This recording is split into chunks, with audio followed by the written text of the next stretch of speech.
Well, a warm welcome on the coldest day to what I call the section of the show, which is straight into it after the introduction. No introduction, straight. Science is all around us. Most of us have seen it. Those that haven't probably have. I'm going to show an experiment today that really unpicks molecules in the air and the oxygen that we breathe. There's dense parts of oxygen and there's not so dense parts of oxygen. And I'll show this today with a couple of household items that you can find in your home or your mother's or ask the neighbour.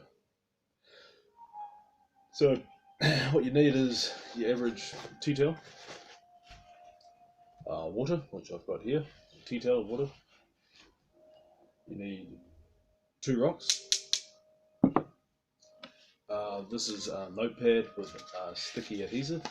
It has to have the sticky adhesive because of the physical stick and the effect it has to the air molecules in denser areas can move them or spread them around.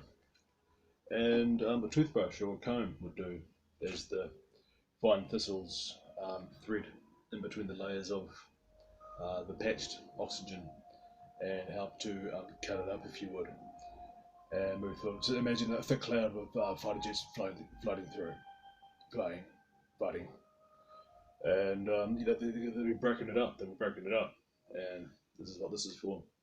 So, first of all, you need to see the oxygen, right? So, get your plate and your tea towel, and just place it on there, and put 1 rock, anyone, in the middle.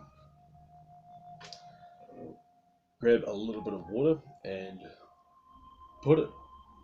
So it's gonna wet the rock and then fall out onto the. I'll try and get it. I just have to roll down, yeah, like that. Yeah, that's fine. Yeah. So on the rock, and then it spreads out. And as you can see, it's actually bubbling up as the paper's absorbing the water. So I'll show you the difference with the dry rock soon. The wet rock was wet first, and that was the foundation, the stepping stone, if you would, to allowing the atmosphere around it to become wet as well. If there was no rock and I poured the water straight on the paper, the ripple would be as different as what the difference between an excretion of oxygen between a cough and a sneeze. So you got your sticky adhesive. Yep.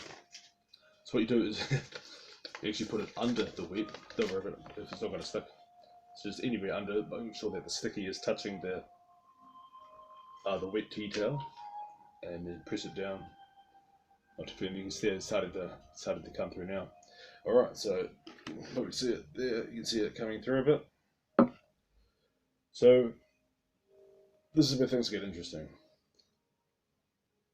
By putting the dry rock on top of the wet rock,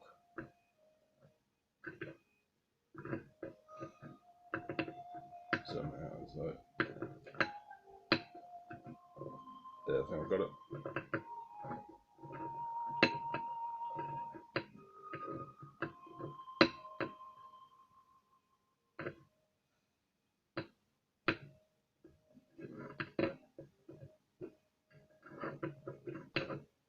Well, as long as it's touching the shit.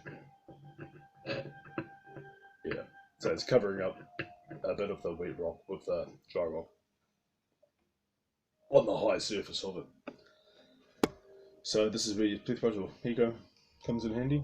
So this time, I'm going to tip it on the dry rock. That's going to filter onto the already wet rock, onto the already wet tea towel. And watch what happens to the sticky adhesive when I move the toothbrush up and down on it. It'll dribble out. Huh. Okay, there we go, it's dripping off.